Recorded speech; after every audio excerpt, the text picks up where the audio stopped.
The second impeachment of Donald J. Trump is complete.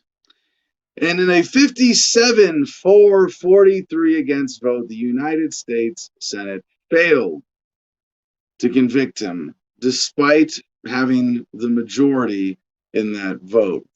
But there's something much more important that we need to recognize about what was the point of this particular act of political theater. And there are some implications that should be obvious. At least I know they're obvious to me, but maybe it's because I'm appropriately skeptical of government because I have a better understanding of it than most people. But the impeachment of Donald J. Trump, the second one, the post-presidential impeachment of Donald Trump, was unique for a lot of reasons, but not because, oh my gosh, they impeached a former president or because it was Trump's second, but because of what it said. And I've always been one with this show to not get too much into the political theater of the duopoly, of the left right, of the culture clash, of the cults of personality.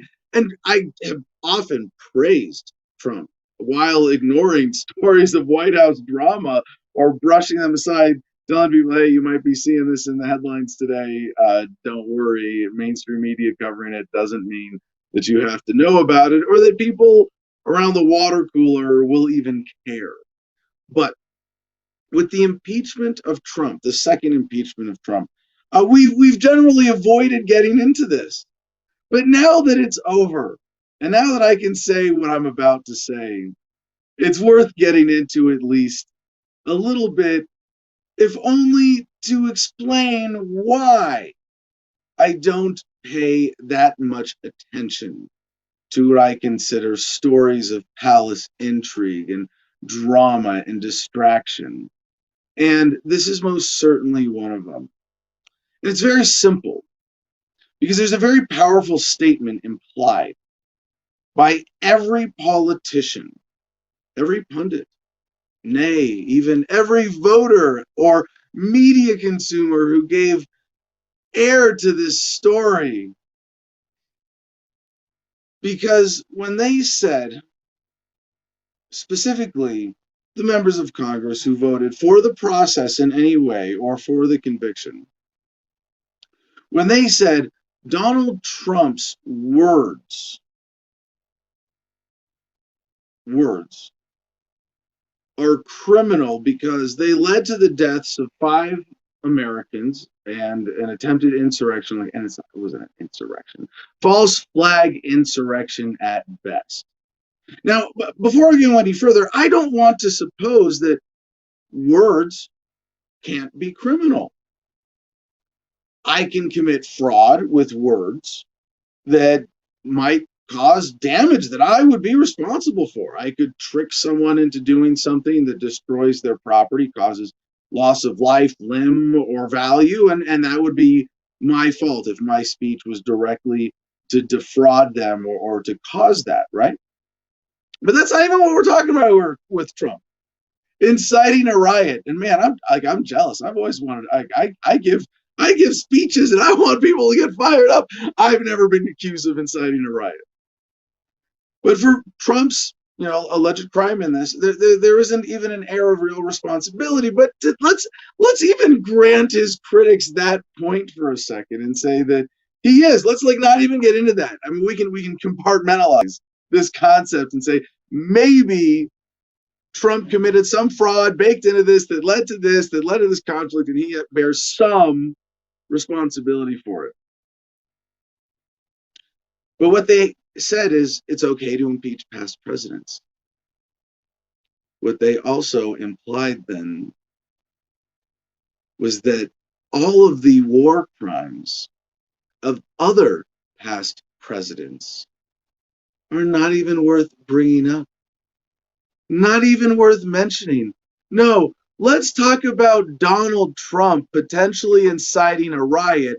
Let's not talk about Barack Hussein Obama having killed more children with drone strikes than all other Nobel Peace Prize winners combined. Let's not talk about George W. and the global war on terror, of terror. I don't know, call it what you will. There's a whole Wikipedia story. It's a long article called United States War Crimes.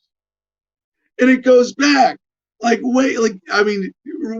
back.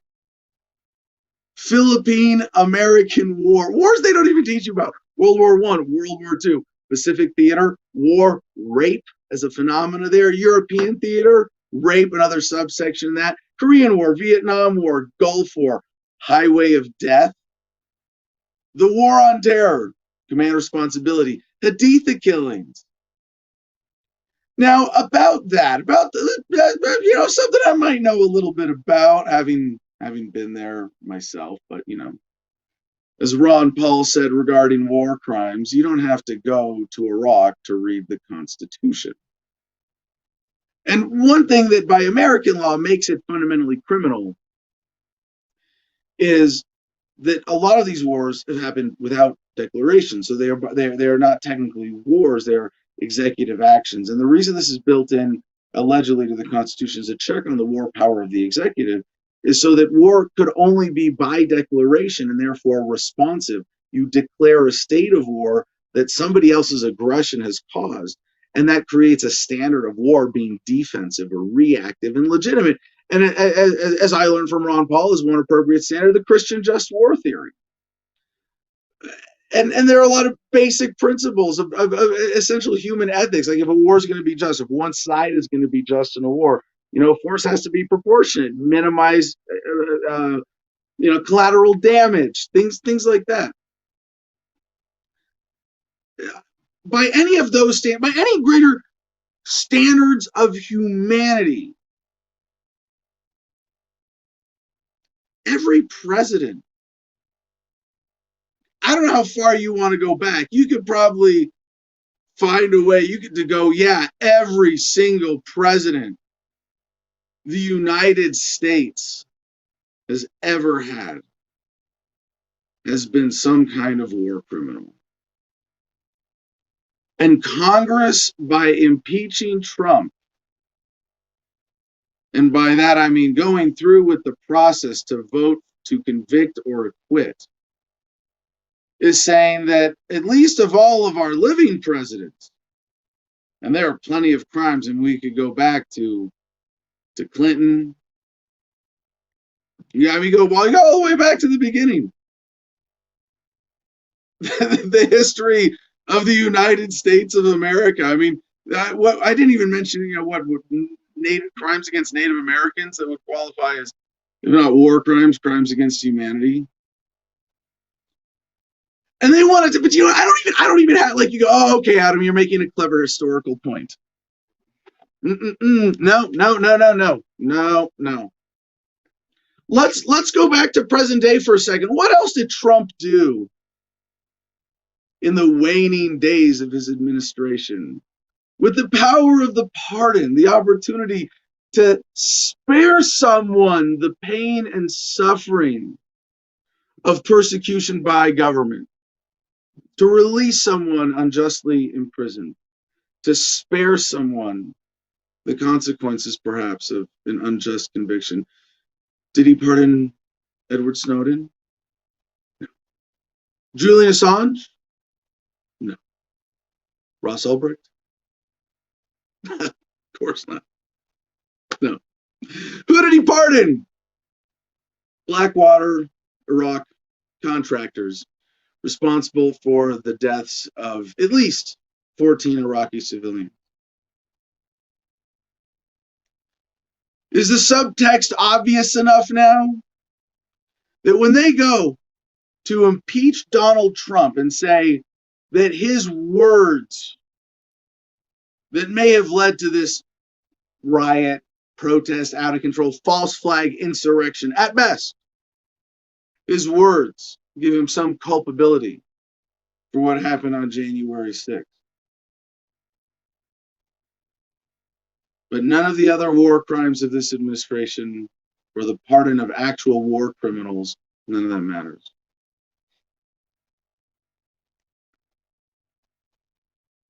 This is why I'm not going to cover these stories as they're happening. I'm not going to get into the drama. I'm not going to get sucked into it, because if you do, this is why I started. It's not just, I mean, you could say, this, in this case, there's a special, I don't know, if I could dip a paintbrush in a can of embarrassment and slather it all over all of them, those who voted to convict Trump are especially deserving of it right now.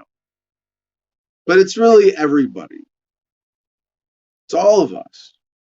Well, okay, so yeah, there are those who voted to convict Trump, and then there are those in the House who voted for the process to enact the impeachment.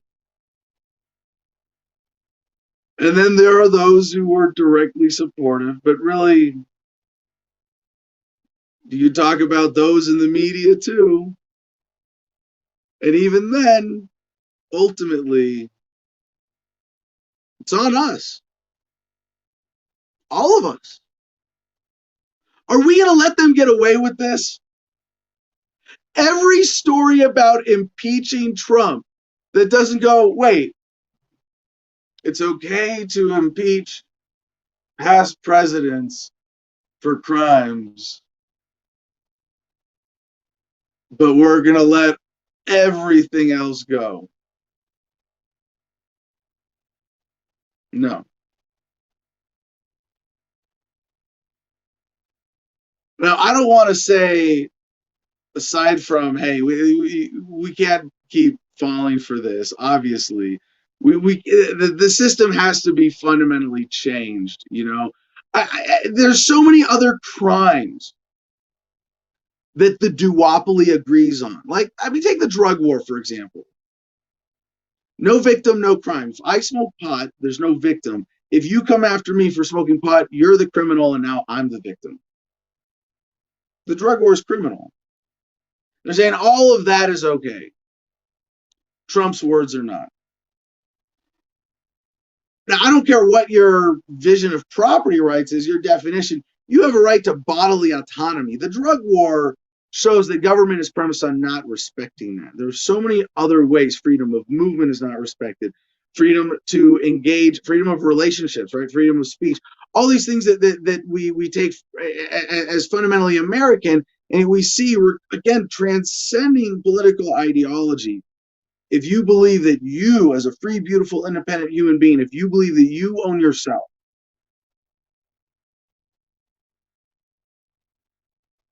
how dare you look at this government and give it any credibility and say this thing deserves to exist, that this is appropriate, that we can't do better. We have to tinker with this. We have to live with this. We have to accept this. And that is the implicit message. That is the point of this impeachment, to cover up all of the other crimes of government, to distract you with meaningless partisan duopoly drama.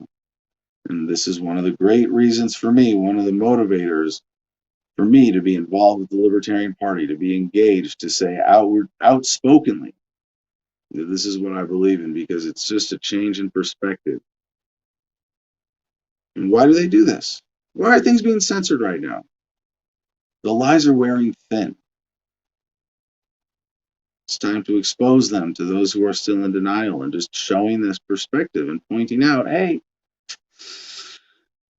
there's a subliminal message here. And if I can point it out to enough people, I know we're going to reject it, because it's offensive. It's offensive to you. It's saying you don't deserve to know what's going on, or think for yourself, or have a say in human affairs. No, I say bullshit to the whole thing, to the whole impeachment, to the whole attempt to cover up criminality with drama, to the whole concept of a system that acts like it owns us. And with that cheery start to your week, today is Monday, February 15th. I hope you had a good weekend. We certainly did here in Arizona. My wife and I, we celebrated our government trust day, our legal wedding anniversary on Saturday. And we went out, her favorite place is Red Lobster. So, of course, we went to Red Lobster. See Matt Baxley. Hope everyone had a great weekend. Yeah. And it started snowing. Happy Monday, everyone, from Pasta Yogi, investigative reporter. I love it. And so, we went out to Red Lobster Saturday. It wasn't too bad of a wait, 30, 40 minutes. You check in and wait in your car. And they weren't too weird about masks. It's like you're going to sit down at the table and take off your mask and go to the bathroom. And they're not going to be anal about, oh, you're going to put your. But it started snowing while we were there. Tough drive back, a little muddy once we got up here. But man, it was really, really cold. And I don't know if it was the leftovers, but I was a little behind this morning because I had the worst food poisoning I have had in a long time. I woke up this morning and was just like, okay, evacuate both ends, everything done. And then I felt better. So I don't know. We'll see. Can I make it through a 2-hour show? It's like all of the food that I tried to digest over the last 24 hours just whoosh, gone. I'll leave it at that. We won't get any more graphic. But there's an interesting weather story. I don't really cover this kind of thing, but this is pretty significant.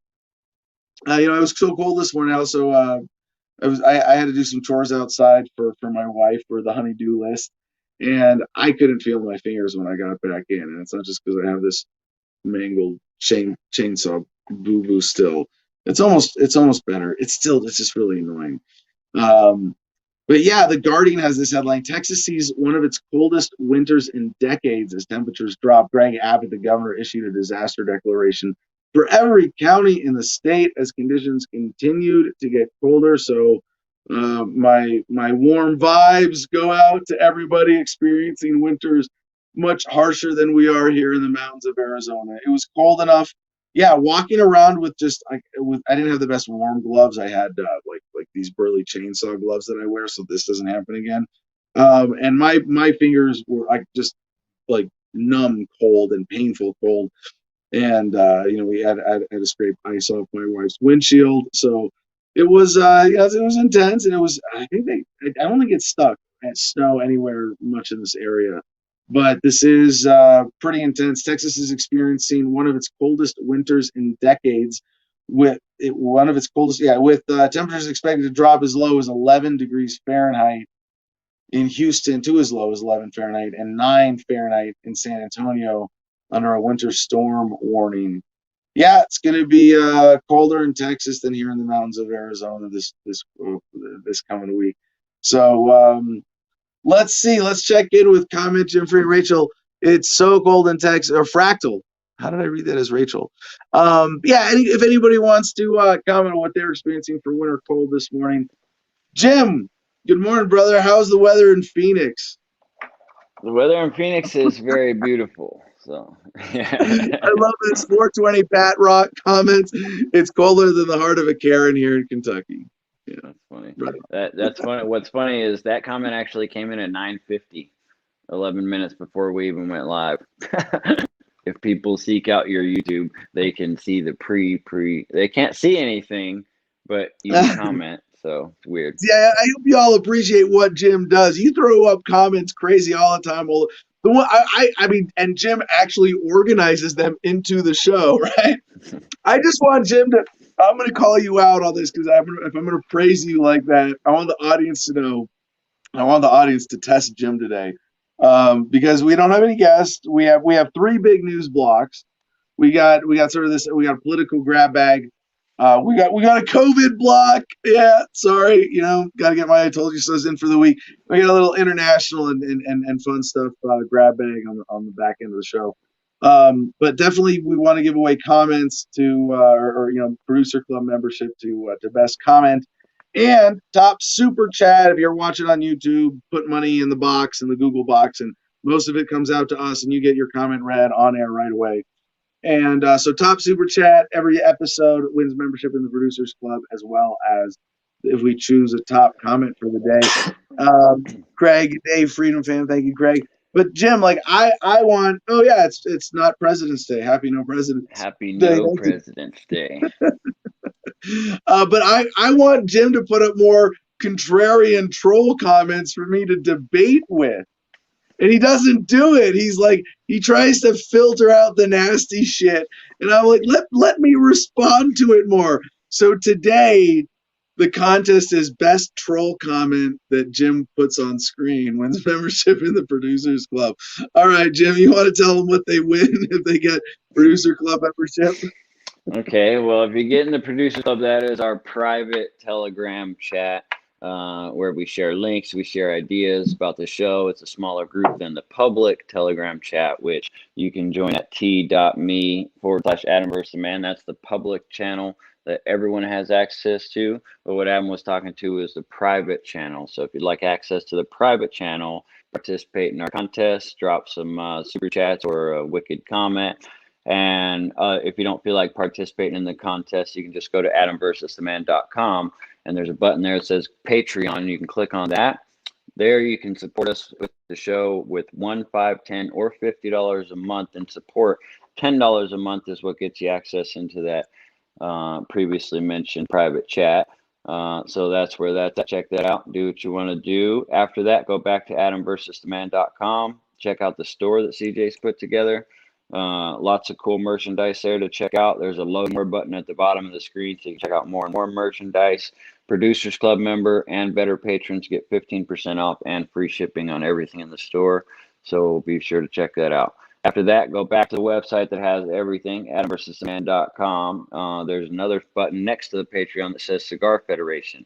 That's our affiliate program that you can get exotically flavored cigars from, and Adam gets his favorite JSK Nugs, which are CBD infused cigars.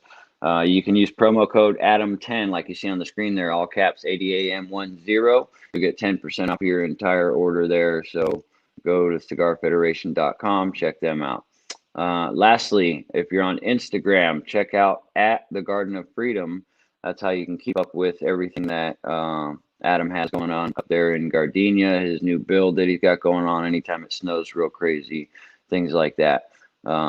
Picture of Marilyn there holding what is Marilyn holding in that picture? Click that top left. Is that She's got a rabbit. Okay. Oh, is that a rat? Is that a rabbit? An actual rabbit Yeah. or a stuffed animal? No, it's an actual rabbit. She caught an actual from here because the screen's so small, but that's awesome. Yeah, so check that out. At the Garden of Freedom is the Instagram handle for that. So enjoy. And with that, back to you. I just noticed I missed a big chunk of links I wanted to include in the show today. I was like, why is the list so short? We got shit. All right, what do we have for super chat? Hiram Bivida, who's been with us before, Drone War Yemen. Both sides involved. Yep. No, wait, no, maybe there was there were a lot of good news stories today. And I think I pulled out so many good stories to save for Friday that I was like, oh damn, like yeah, I think I got too many in there. And then there's some scary stuff that people shared with us in the Producers Club lately that I kind of have to get into and really research more before presenting on the apparently people are getting mentally handicapped Americans who are getting serious issues with COVID are being put on do not resuscitate orders, and that's the explanation being suggested potentially for why there's a higher death rate among Americans with certain psychological disabilities. And you go, wait a second, how is that? Yeah, how is that a thing? Then there's that one of the stories we're going to get into. I just realized I missed one. Is that the vaccine passports? But hey, another fun one here that I missed. I don't know, a quick one to cover with you, Jim. Did you hear this new video shows Beverly Hill cops playing Beatles to trigger the Instagram copyright filter? No, No, what is that? It makes sense, right? So this is from Vice News, and we can't play this ourselves because we would be triggering the YouTube copyright filter. But yeah, there you go. CJ's got it already right there. Oh yeah. In at least 3 cases, Beverly Hills cops have started playing music seemingly to prevent themselves from being filmed by an activist. And you go, holy, like the good for them in a sense of like being clever, but god damn it, really? Fuck Like, them. and you're right, and it's like so that you can get away with crime, and so that you can even though we have this, you know, this great mechanism of accountability now with the, you know, you have to figure out a way. Really? All right, another quick one that I missed that I wanted to get out of the way. This is KSTP. The officer who killed George Floyd, Chauvin, agreed to plead guilty to third-degree murder, and Attorney General Barr blocked it apparently. And I mean, it's one of these stories like I feel like I could pick it apart for hours, but you know, I kind of just want to say, yeah, like what's the point of, like, yeah, they're gonna, yeah, the federal government interferes with justice. Okay. There are other stories that I wanted to get to. NBCnews.com, that's sort of like I could pick it apart, but it's really just more I told you so. How billions in pandemic aid was swindled by con artists and crime syndicates. Senior federal law enforcement source said the fraud is so complex and multi-layered that it will take months to develop a full accounting. Like, yeah, no, oh, God, how many times do I have to say I told you so? All right, so we've got, okay, I got a couple COVID stories I got to put into the block today before we get to that, because there's some good news. There's the Florida restaurant, the Florida grocery store that is resisting. Oh shoot, and then I got this story I got to include. I apologize, CJ and everybody else. Give me just like 30 seconds here to keep vamping and keep the cruel comments coming. And I'm gonna hit this bong again, and CJ's gonna give us some money. And 1054 writes, "This is the best comment of the day because it says so right here in the comment." Now, Jim, we need like no, our contest for today is that they have to be like really vicious comments. Like, we want the nastiest troll comment that you can get Jim to put up on screen is gonna win. And so, yeah. Okay, and you don't have to mean it like Stephen McClure, who Matt actually reminds him that he had already won and he needs to email me to get that access. He wrote, "Adam has been a Russian spy ever since he loaded a bait gun in DC." So yeah, email jim@thefreedomline.com for your winnings there. Steven is I'm waiting on him. There's 2 other people too that I said email me for your membership, and I'm waiting on an email. So smoke weed every day. Smoke weed every day.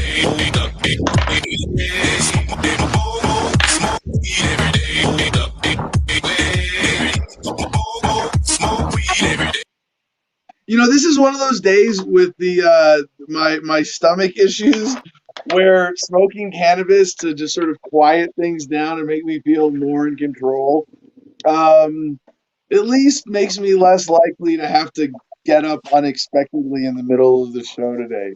I think I can make it an hour and a half now. All right, we have some producers club. Yeah, Kim Wood says Lil Nino 45. So that was a weak ass rip, Adam. Just so you know. Yeah, I'm a lightweight. I'm a cheap date, and I'm happy to say it. Yeah, really, I'm when I like buying cannabis at dispensaries, but one of the things I like about it is I always go and give me your popcorn, Give me your your bottom shelf. It's already going to be too good for me. And the stuff that I have right now, it's like, well, so what I got was this Smalls Cannabis Company, and oh shit, I wish I could remember, but I got this from the dispensary. Oh wait, no, this was from the dispensary. No, yeah, this was California. So when we were in California, I got these, and they are. This one is 26.68% THC. Like that's too high. Like I can't. I can take. I'll take one rip and be like, that's enough for now. I picked this up at a dispensary.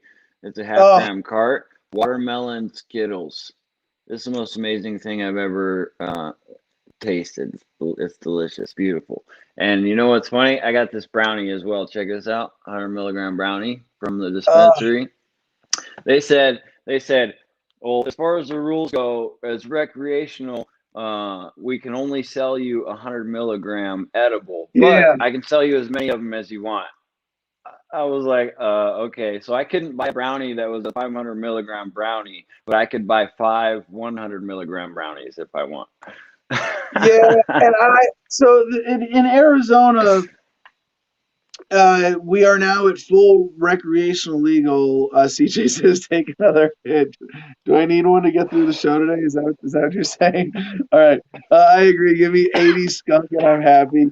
Well, no, I don't want 80 skunk. Like that's the thing. I really do appreciate that modern cannabis at a dispensary is grown well in controlled conditions and not, I don't want to say exclusively, but largely clean organic ingredients, and to the extent that there's inorganic, it's not like they're not putting crazy shit in stuff that they sell at dispensaries, because now there's that retail level of accountability at least. And I like the flavor. I like the flavor of good weed. Sue me. Gonna take another weed nap, Pat Rock says. Funny thing is, as a sedative, nicotine is worse as a sedative for me. Like nicotine, you know how people get the nicotine spins?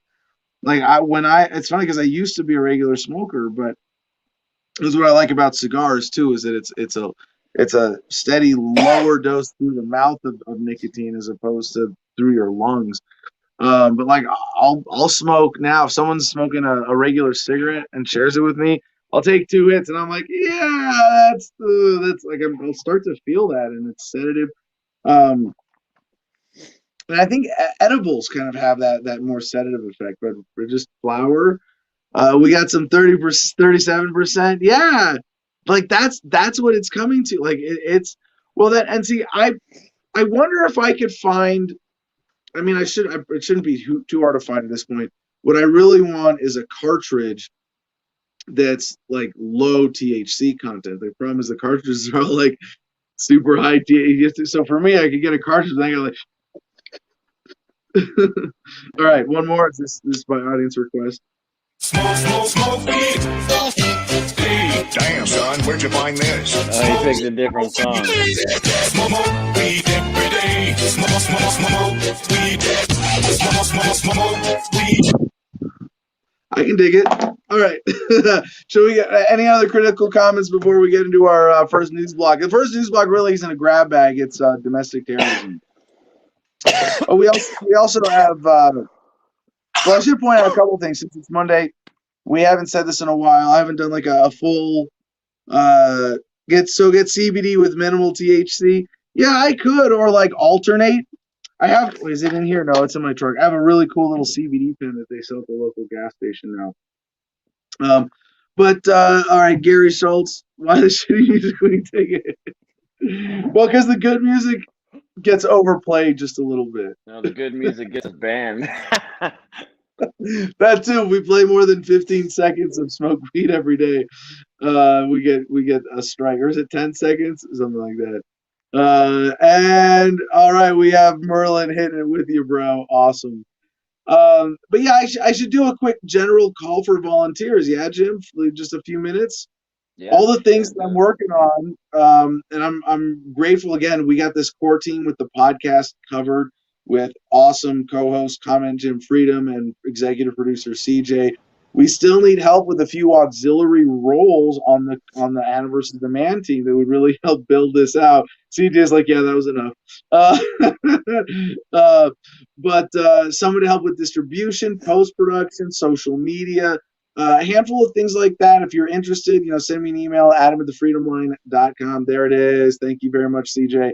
And for the Gardenia Sovereignty Project, I need a prime minister, is what I realized. We need a prime minister for the Gardenia Sovereignty Project. You don't have to live here. I think you have to be able to visit and know what this place is. I can push a broom and roll joints. Now, that's the general call. If people want to push a broom and roll joints for me, if you want to come out and live in Gardenia, basically one full day of labor of real work, if you can do real work for me here just on the property per week, and you price that out, it comes out to be very fair. You're allowed to camp here and use the shared facilities and enjoy the space in general. Stephen McClure, are y'all taking guests today? No, we don't have a guest. Oh, I should preview the guests too. But Stephen, also that reminds me that we do have a general volunteer call for Homefront Battle Buddies. We haven't quite formalized the organizational structure, but what we're working towards is that I would be chairman of the board, at least to start, and Stephen would be executive director if we go with that kind of traditional nonprofit model. Right now, we need specific help with Homefront Battle Buddies, getting a website set up and getting the nonprofit status and fundraising. And Stephen has a few other things. So if you want, do we have Stephen's email? Stephen, if you want to put your email in a comment, we'll get that up on screen and I will read it into the record as well. On Thursday, the 18th, we do have Walter Block rescheduled. So Professor Walter Block of Loyola University will be back on Adam versus the Man, and I know we're all very much looking forward to that. What do you have here? Gemma Evans says, "My man has nothing to do and so much time in his hands. I wish I would send him to you. He has followed you since forever." Send his ass on down. What are you waiting on? Yeah. Well, if they can, someone else, there's all sorts of stuff working remotely too. I mean, the main thing for the Gardenia Sovereignty Project is getting the website organized and online merchandise to start things off, and giving me, and then developing social media, and then whatever you want on top of that. If someone said, Adam, I want to be your prime minister in the Gardenia Sovereignty Project, and I want to be the head administrator of this as an institution and as a business, then you go a lot of different ways with this. I want to sell passports. I want to sell driver's licenses and business licenses and all these things that directly compete with the United States government as a sovereign unit.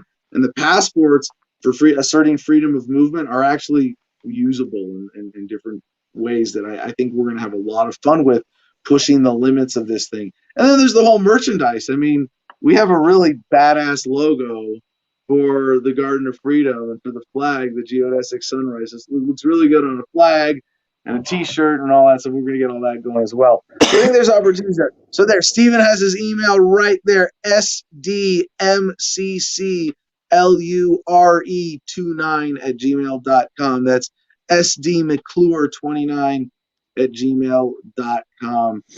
But yeah, anybody who wants to, like, if you just said, Adam, I'm a writer, or I want to write a book, and I need a place to live as cheap as possible while writing a book. I have a little bit of program I can get on, or passive income, or some savings I can live off for this, but I want a place to live for free, and I want to camp and meditate and write a book, and I come and do it at your place. Yeah, and we can either make it very inexpensive, or a simple work trade for rent, or be involved with anything else, including the geodesic dome business, which is essentially dormant right now. If someone wanted to come and start making sales, Jim and I would get back into production. Oh, you want to get that back up and read that comment there? He just says, Reefer Madness says, "Hey, Adam, if you're still looking for a backhoe in the Ashfork area, I can point you in the direction of one." So Adam@thefreedomline.com with that shit. Hook it up. Yeah. Wow, that's a cool connection. We definitely need a backhoe out here. I took that footage right there. Yeah, that was awesome. Beautiful greenhouse footage. I actually have a list, like a to-do list of backhoe work and a day's worth that would be like somewhat urgently critical. So if someone can help me acquire or borrow a backhoe, I'm reasonably competent as a backhoe operator from when we had one here for a month before. It was a lot of fun. Can I raise a pack of German Shepherds there? Asks Merlin Wheeletter the third. There, yeah, we have dogs. We're getting more dogs ourselves, Sam and I, and we're definitely open to guests having dogs here. You would have to define a pack, and there might be some requests for some containment to some area of the property. But with that, yeah, absolutely. And if they're well behaved, Jefferson Memorial Dance. Oh, sorry. Go ahead. No, I was just saying, if you're not worried about running out of the fence and they get along with everybody and they're well behaved, no limits here. We love dogs. Right on. Ricardo says you should make a Jefferson Memorial Dance T-shirt. Jefferson cool. Memorial Dance Memorial T-shirt. Yeah, exactly. Put the memorial twice in there. Right. Be redundant because that's what government does. Well, no, I mean, I like commemorative memorial T-shirt. All right, so let's get into the block again. The challenges today. Sorry, last one. 420 Pat Rock has mentioned a few times, and I've been meaning to get to it. He's asking where it is. You're about an hour west. Exactly. Yeah. If you you can look up Ash Fork, Arizona, which is an hour west of Flagstaff on the I-40, and then we're just 2 miles south of town in the middle of the trees. So that's all you need to know for now. And if you put my address in Google Maps, you won't find us. And that's the way we like it. All right, so on to our first news block. Yeah, a quick reminder, you can win membership in the Producers Club today with either the top super chat or the best troll comment of the day that Jim puts on screen. All right, so Washington Post via MSN has this headline: the agency founded because of 9/11 is shifting to face the threat of domestic terrorism. I saw this headline and it's already like, I feel like it's almost getting cliche when I say this now, but to all of you who supported the global war on terror, did you forget that global includes where you live? Right. On a Saturday morning in August 2019, a 21-year-old white man with ear protectors, safety glasses, and an AK-47 style rifle walked into a crowded Walmart in El Paso, his pockets bulging with ammunition. He had driven hundreds of miles across Texas, prosecutors say, because he wanted to kill Latinos. Kevin McAleenan, the acting Homeland Security Secretary, was at a Coast Guard picnic in Virginia that day, and soon the urgent messages began arriving. A sinking feeling of horror set in as the magnitude of the attack became clear. It was devastating, he said. 23 people were killed in the worst attack on Hispanic Americans in modern U.S. history. About 5,000 U.S. Customs and Border Protection employees live in El Paso. Excuse me for refreshing the screen here. And 6 lost family members that day. To have an individual attack us at one of the home bases of our agency, and specifically going after Hispanic Americans who make up a majority of our employees in that area, was very personal for us, and it galvanized an effort that was already underway, McAleenan said. For years leading up to El Paso, the Department of Homeland Security created Prevent Another 9/11, which had been under growing pressure to do more to address domestic extremism. Within 7 weeks of the El Paso massacre, McAleenan released a plan for countering terrorism and targeted violence that amounted to a roadmap for the department's pivot from foreign threats to homegrown ones. It was the first time DHS had identified the extent of the danger posed by domestic violent extremists and white supremacists. Now, the reason this is relevant now is a very long story if you want to get into it. This is now being turned against a broader swath of the American people in the wake of what happened on January 6th with the false flag insurrection. So there's a lot of scary stuff in there that's going into this radicalization. But to bring it back into the present, This story is from the Daily Beast via Yahoo.com. FBI informant panic is ruining friendships all over the far right. As federal authorities crack down on the far right after the January 6th Capitol riot, the movement's leaders have found new sources of suspicion.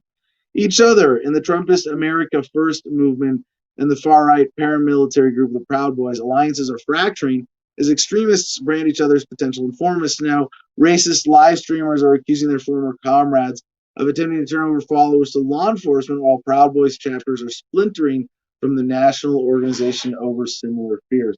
Now, a lot of this is following the outing of Enrique Tarrio, leader of the Proud Boys, as an FBI informant. And I said this from the beginning. Still, like being an FBI informant is usually a shitty thing, but oftentimes it's done under duress, and the person doing it isn't culpable. If they say, we're going to kill your family if you don't wear a wire to your next drug buy, yeah, fucking wear the wire. I wouldn't like, if you, obviously, if you can resist, if you can fight back, fight back. But I would not expect you to feel guilty about not being able to stop the government if they say something like that. And it's usually not literally, we're going to kill your family, or, well, I mean, it's pretty close to that when they say, well, you know, we're going to put kiddie porn on a computer, or we're going to falsely accuse someone of rape, or whatever it is. Like, they can ruin lives like that in the course of what is normal procedural criminal investigations today by U.S. law enforcement officers. That is a scary aspect of how far we have come. So when I see this, and it's like, I don't support the core motivation here, obviously, of white nationalists. You know, I'm a voluntarist, so, you know, the opposite of nationalism in a lot of ways. But this is getting to now different people. Until the FBI started closing in, white nationalists Nick Fuentes and Patrick Casey were the two most prominent figures in the racist America First movement. And there's like, yeah, I get it. There's some split on this, so let me address the accusation of racism here, because there are a lot of people who are in that general political area, or, you know, fans of or part of these audiences with, you know, some of these guys who have podcasts or as speakers, or just people who believe in their message and worldview in general, who are not racist. And for them, racism really genuinely is not a part of their worldview. And that they get wrapped, there's a now, nationalism isn't much better than racism, right? You're good because you were born within this imaginary line drawn on a map, versus you were born with this ethnic heritage. Both irrational judgments of your fellow human beings, right? Both ugly, both have led to death on a massive scale.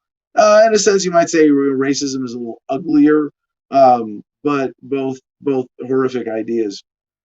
But this kind of nationalism is not unique to these, you know, white nationalists or America First nationalists or people on the right.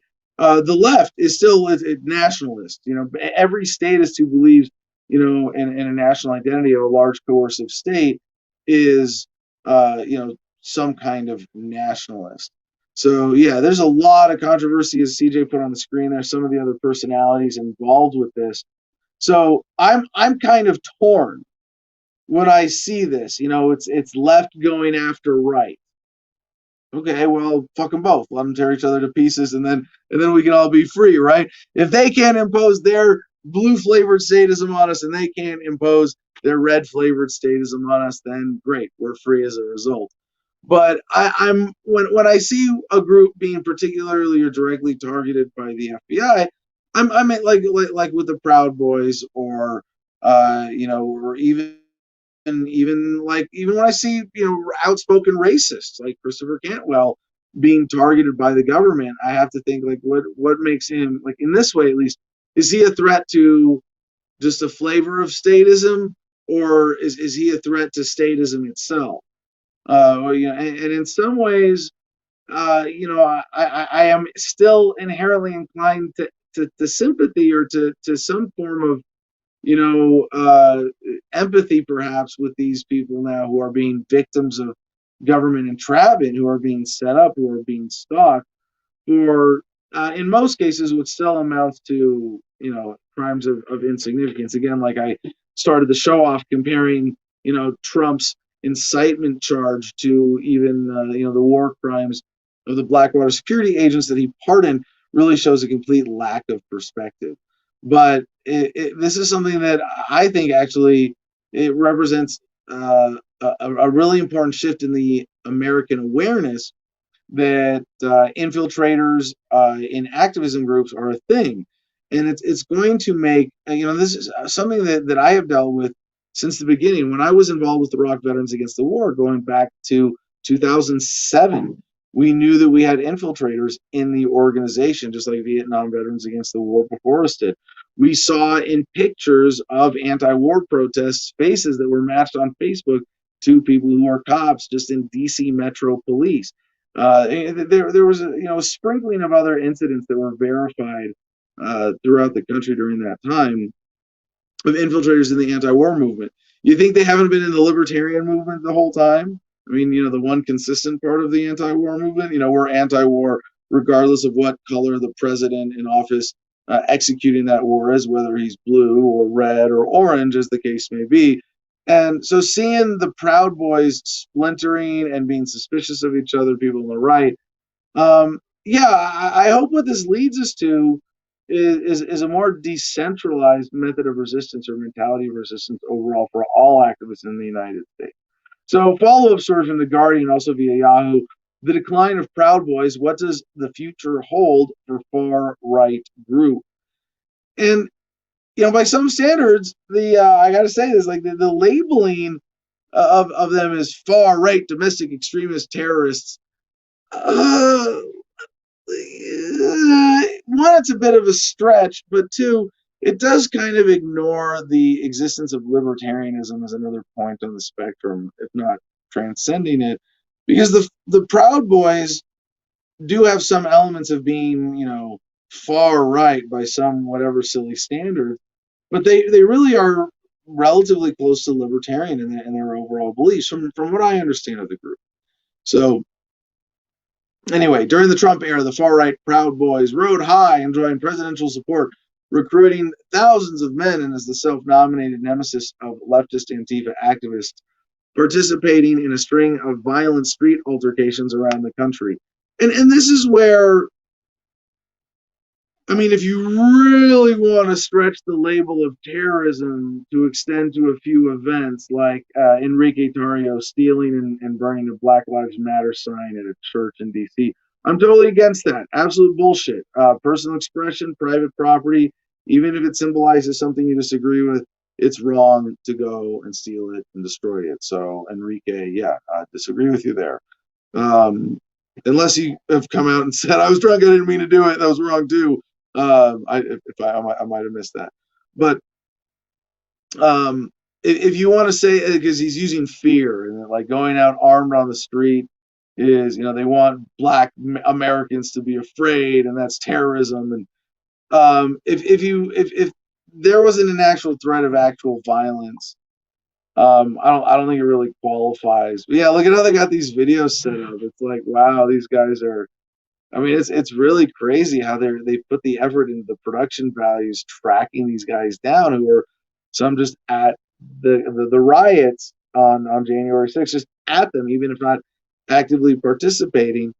And now, obviously, painted with a very broad brush about, crossing this line that it doesn't really deserve to. Because if you say that the Proud Boys is a terrorist organization because they're armed in the streets and their leader, Enrique Tarrio, and other members have done, property damage and been threatening at events and gotten into scuffles, you would have to, really?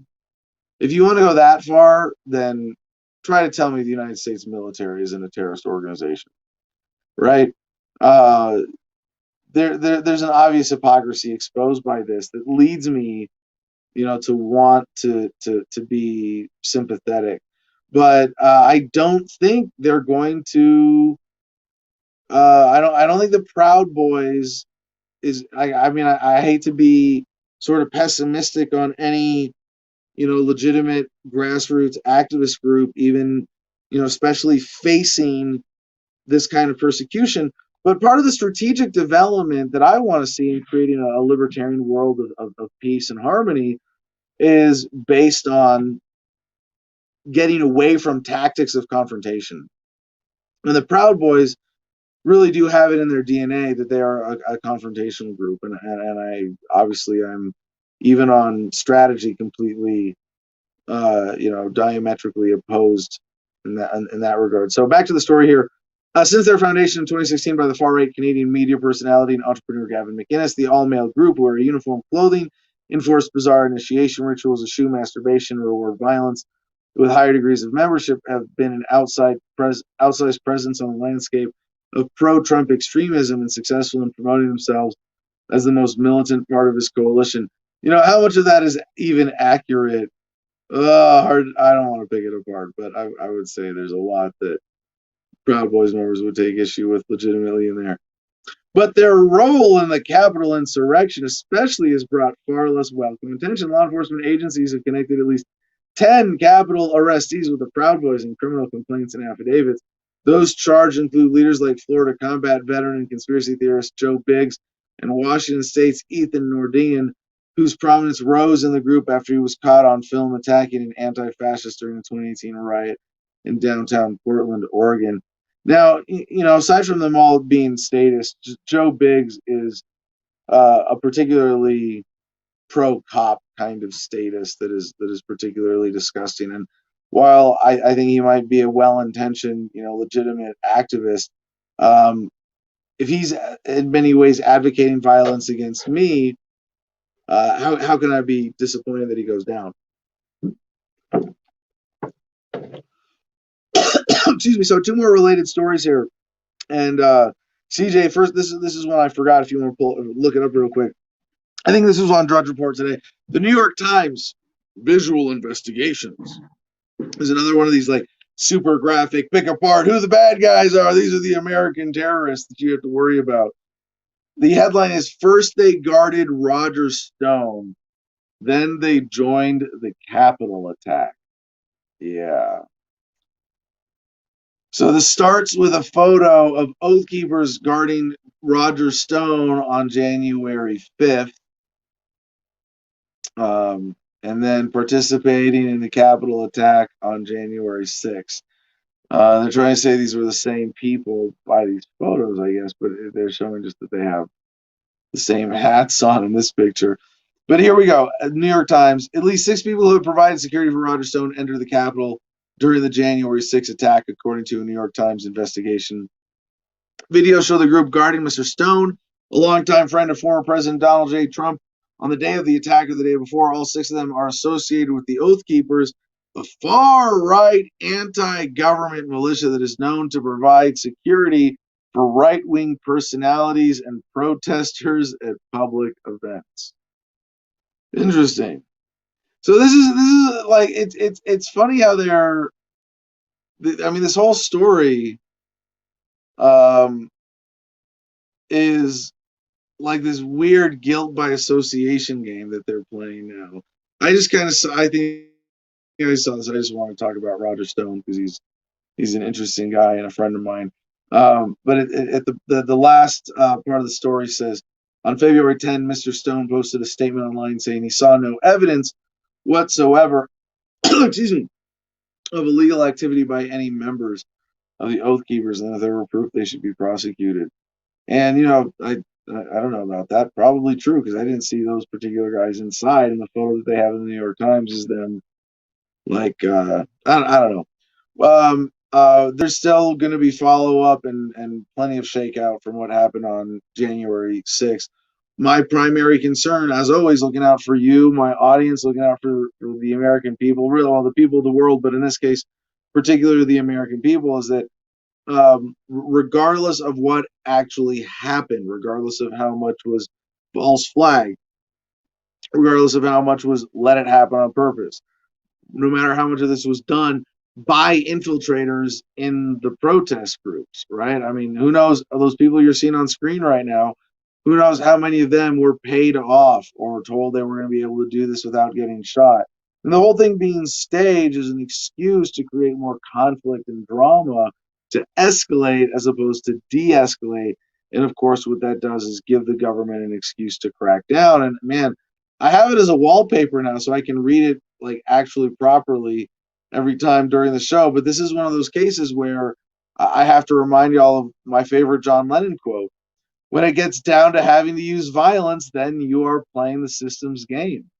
The establishment will irritate you, pull your beard, flick your face to make you fight, because once they've got you violent, then they know how to handle you. The only thing they don't know how to handle is nonviolence and humor. And you know what? I have this graphic that I made for myself because I didn't have a good one as a desktop that I like. So I made my own John Lennon with this quote desktop wallpaper, and I'm gonna, let's see, not compress. I'm gonna send this as is. It's gonna take a minute into the public Adam versus the Man Telegram group, so you can get it and download it there. T.me/Adam versus the Man. It's most of the way up, and then CJ can put on the screen. You can see what my desktop background looks like. All right, so the last related story, though, here is from thestate.com. Fake officer with gun and badge detained people during traffic stop. South Carolina police say South Carolina man detained people during traffic stops, but he was no cop. Daniel Wayne Barnett, 38, was wearing a badge and weapon when he falsely claimed to be in law enforcement. Facebook users suspected him since they didn't immediately respond to McClatchy his request for comment, or suspected him didn't get any comment. I'm sorry. Officials said Barnett used his own car when he illegally detained citizens on traffic stops. He's also accused of having a law enforcement badge and handgun between. Crazy funny story. So be on the lookout for that. All right, CJ. I believe that image is up in the. Oh shit! My finger is bleeding. I smeared it on my lip. I cracked my finger. It's bleeding. Oh, and my screen is frozen again. All right. Let's get comment. Well, did you get that? See, there it is. Woo! All right. Of course, with the Freedom logo on the screen. There you go. Oh, there you go. Look at that. Look at that. There's John Lennon, my spirit animal. So let's get comment Jim Freedom up on stage and check in with the audience before we get to our COVID blog for the day. Yeah. What up? Well, I put a troll comment up there, but I saw you do your screen refresh thing, and you obviously didn't see him. So here's your troll comment of the day. Do it again. Dickhead apologizing for dickheads. I think he's saying you're a dickhead for apologizing for the Proud Boys because he doesn't like the Proud Boys. That's what I took from that. What did I apologize for them for? I mean, I'm pretty sure I called them out directly on, I don't know. Dandy doesn't like the Proud Boys either. There's only a couple. Most people are, like Crypto says, the biggest terrorism is government. Terrorism is, in the broadest sense, the use of intentional violence for political gains. Well, not just the use of, I think that what distinguishes war from terrorism is that war is like the use of violence. Terrorism is the threat of violence, where, that might, like, you could be a terrorist and never kill anybody if you hijack a plane and say, don't do, if you don't do this, I'm going to kill everybody on board, but then they do it and you get away, hypothetically, right? Right.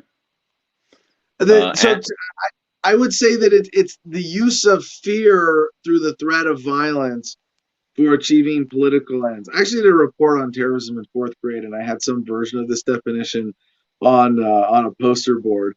But as a working definition, it's important to understand that terrorism, and some people will add the qualifier by non-state actors. Like, yeah, it's not terrorism if a government does it. Oh, I don't think that's how words work. I mean, if you just throw out a qualifier to excuse whoever really deserves this, and it's not that all governments are inherently terrorists, but that there's sort of different qualifiers. When they have consent of the people, they don't want to use fear. When they don't have consent, they do. And if you want to say that every coercive government that engages in coercive taxation is inherently terroristical, I wouldn't argue with you. True that. But those, Gary, I get those troll. Hold on, I get those troll comments, and I understand them. They're just fucking pathetic. You guys can do better than that. right? Okay, yeah. And Angela Ivory, for the record, was another person who she said these guys are domestic terrorists. Know the difference and stop apologizing for these assholes. So she also thought you felt like you were apologizing for the Okay. insurrectionists. So there's two ways of looking at them as domestic terrorists. One is through the government definition of they're using non-government force, fear, violence to intimidate people in the American political process. Or are you saying that they're terrorists by the libertarian definition of they want Trump, and Trump, it wants to perpetuate a terroristic communist system that we have today? And that's the funny thing is all these assholes. You want to call them assholes? Okay, fine. Like, I'm not going to disagree with you on that. Does that label fit? But like all these guys who are there for Trump are saying we want to force Trump's brand of communism on you, and they want you to be intimidated. That in and of itself is terrorism. Sure. Right. But it's also like bad. Either we're going to have a strict, simple definition of terrorism and use it consistently, or we're going to make the word meaningless. And it's almost become meaningless already. And yeah, I think that's kind of the turning point we're at right now. So they say libertarians, people who advocate for universal nonviolence and peace, are terrorists too. Like, yeah, you can't just say they're a terrorist, get them. Well, what kind of terrorist are they? Like you have to ask now. Okay, maybe that's progress. Well, Gary, to change gears a little bit, Gary Shoots says, dude, your producer is amazing. He is tracking you so fast, posting these images. I am amazed. Mad props. A few minutes later, He says, it is literally freaking my mind out. This is a live broadcast, yes? Yeah, no, and see, what CJ does in bringing visual graphics to the show. I mean, I give him the articles hopefully a few minutes before we start. He pulls them up and preps, but a lot of this is just on the fly, like grabbing stuff because he knows where I'm going, or we've chatted about some of these stories briefly. But yeah, what he does is a whole other level of art for this program. All right, so without further ado, let's let him play his COVID block introduction.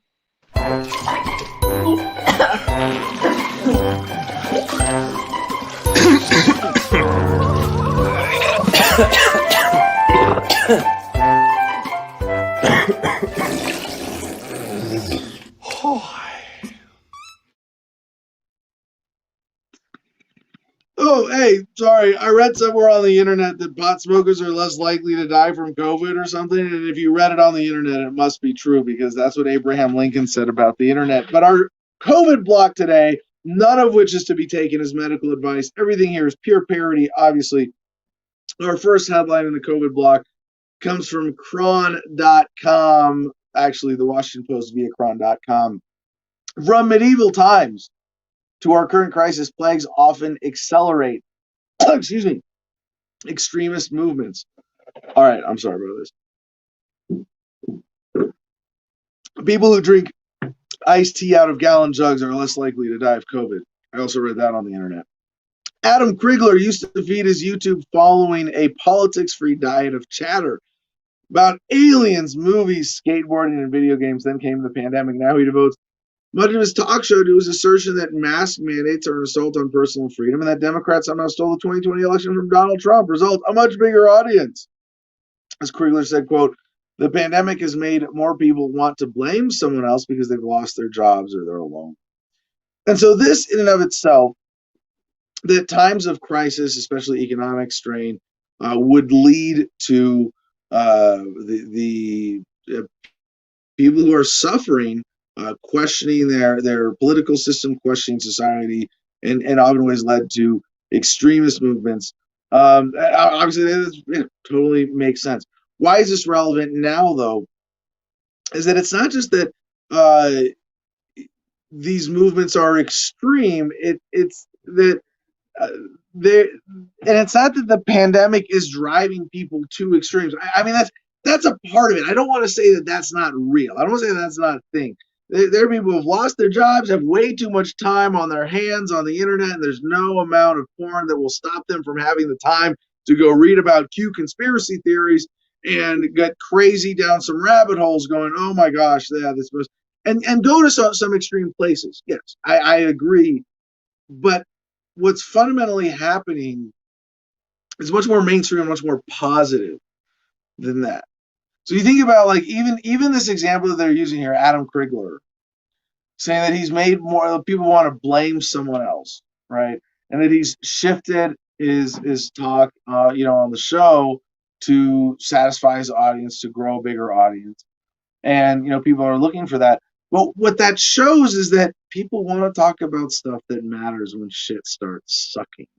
It shouldn't be any surprise at all. This is a really long article here demonizing what they think of as extremists. But Storm Clouds Gathering has a great quote.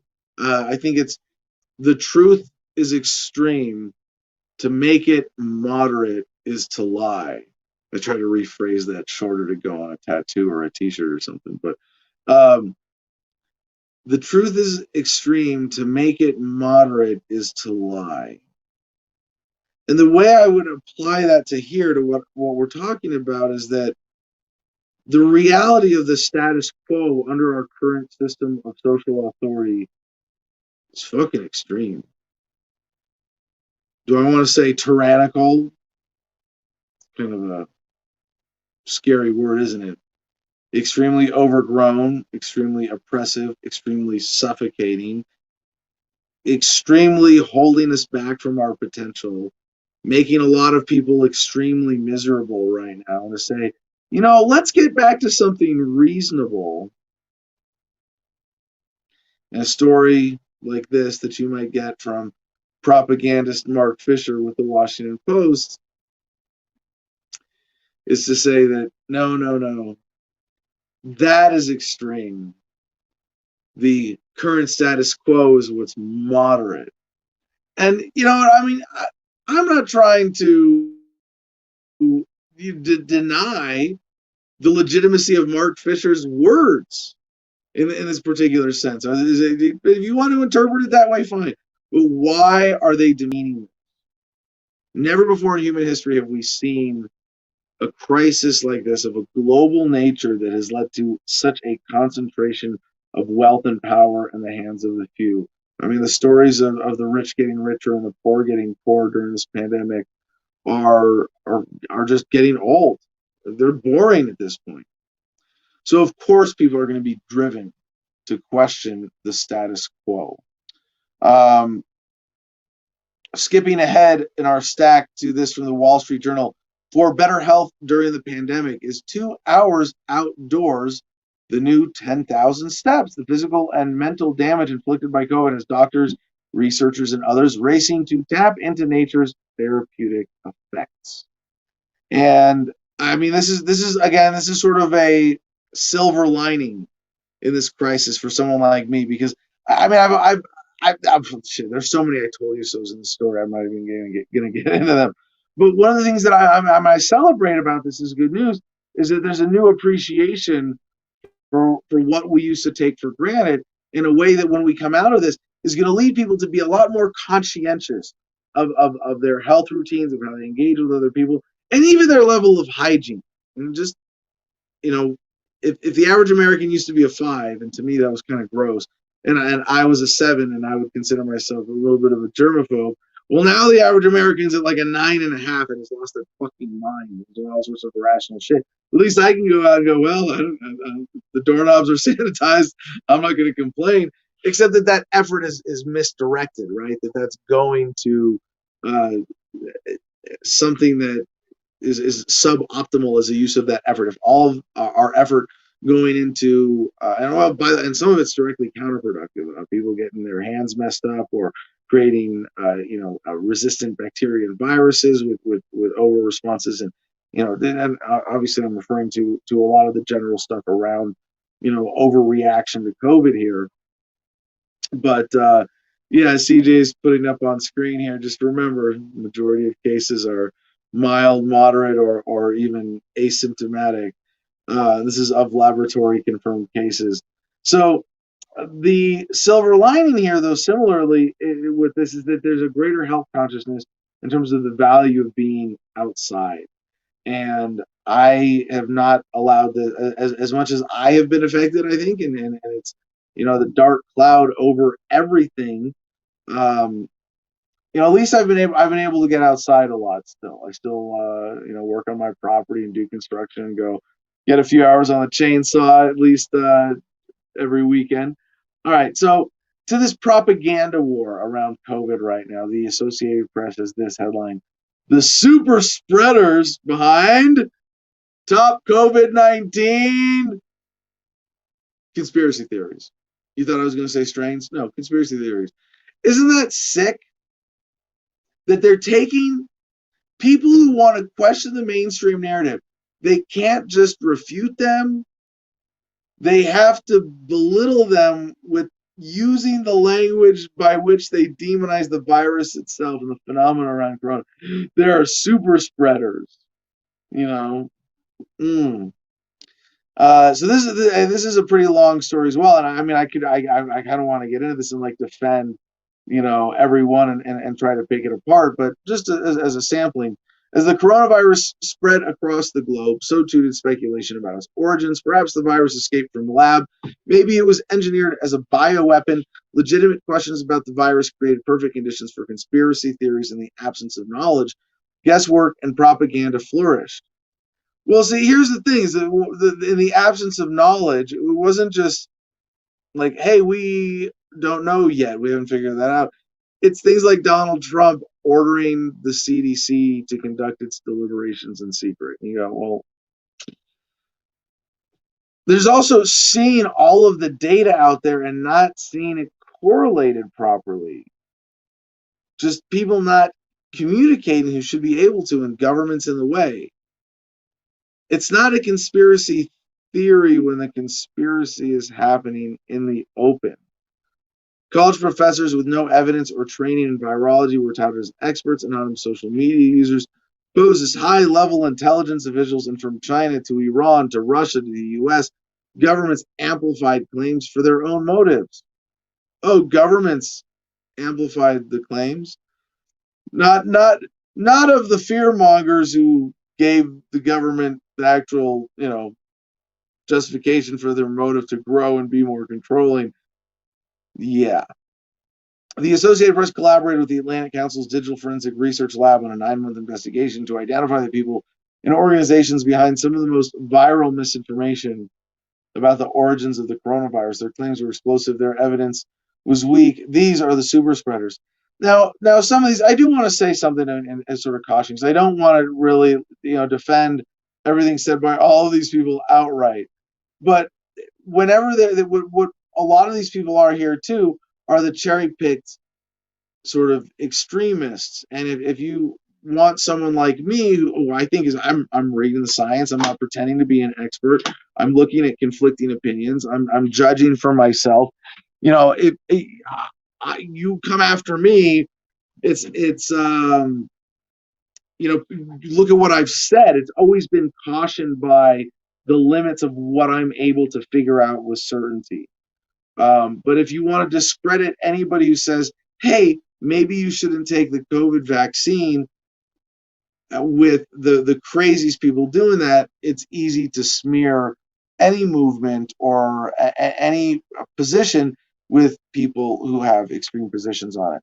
Next up, The Atlantic has this headline: "How to Beat the Pandemic by Summer." After nearly a year of social isolation, sacrifice, and a long war on COVID-19, the end stage of the pandemic is finally in sight. Millions of Americans are being vaccinated each week, and the number of coronavirus-related hospitalizations in the U.S. has plunged by more than 40% in the last month. It's a lot of credit for them to take here, but okay. And what they've got as a picture here is a drive-through either testing or vaccination clinic being set up in a stadium, which is actually a pretty clever use of stadiums that people don't want to have events in anymore. But this final stage will still be lethal, perhaps more so than most people imagine. More Americans were reported dead of COVID-19 on Friday, February 5, than on any day in all of 2020. The U.S. is still on pace to have more than 80,000 COVID-19 fatalities a month. Meanwhile, variants of the coronavirus that emerged in the UK, Brazil, and South Africa are spreading quickly. So there's, of course, a whole lot more fear to this. But what they're saying that the bottlenecks are, and so this is how to, again, the title is How to Beat the Pandemic by Summer, and they're saying we need to accelerate vaccinations. Now, part of the problem with this is that there's, for anybody who buys into this, vaccination as the end to this, is going to have the rug pulled out from underneath them at some point. We say, oh, you know how we told you that the vaccine isn't effective if the virus mutates? Well, it mutated. Sorry, I got to keep doing it. But they're saying authorization, you can't receive a vaccine that the FDA hasn't authorized or approved. So it's kind of crazy that, the FDA is already a lapdog of the pharmaceutical industry and an insufficient means of approving or testing drugs for being safe for consumers. Yeah. And in all of this, somehow, I think that in a true market medicine scenario that priced in the risks through insurance properly, drugs would be tested and a lot more safe than in our current system where the FDA is there and the pharmaceuticals can buy them off. But the FDA kind of stands in the way of pharmaceuticals just pushing totally deadly crap out there. And they've tricked a lot of people into supporting this idea, like get the FDA out of the way. And I am sort of with them in the long run, but not so much for this reason. Not as long as corporatism and lack of accountability for the vaccine companies exist. 2, supply, even with several vaccines authorized, you can't get vaccinated. There's a critical shortage of shots, of course. So we need more government money to go to this.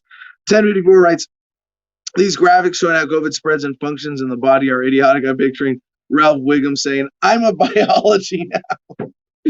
Yes. Don't worry. It's not COVID. I'm just a stoner who's laughing hard. So number 3, distribution. Even with lots of vaccines available, we still need to distribute them to states, cities, hospitals, and clinics and create eligibility rules that people can understand for demand. Even if the public health establishment does everything right, that won't matter if Americans don't want a vaccine. We have to fix the demand. Yeah, okay. So how do we fix the demand? Mandates. Point guns at people and say, if you don't get this product, you can't do what you have a right to do. So the next article is from the sun.co.uk. Jab pass. Brits may have to show a COVID vaccine passport to go to pub or restaurant. Wow. Yeah, now I don't want to get too into the story because this is suggested. This is a maybe. I don't think they're going to get away with this entirely because there's so many exceptions. It's too big of a program.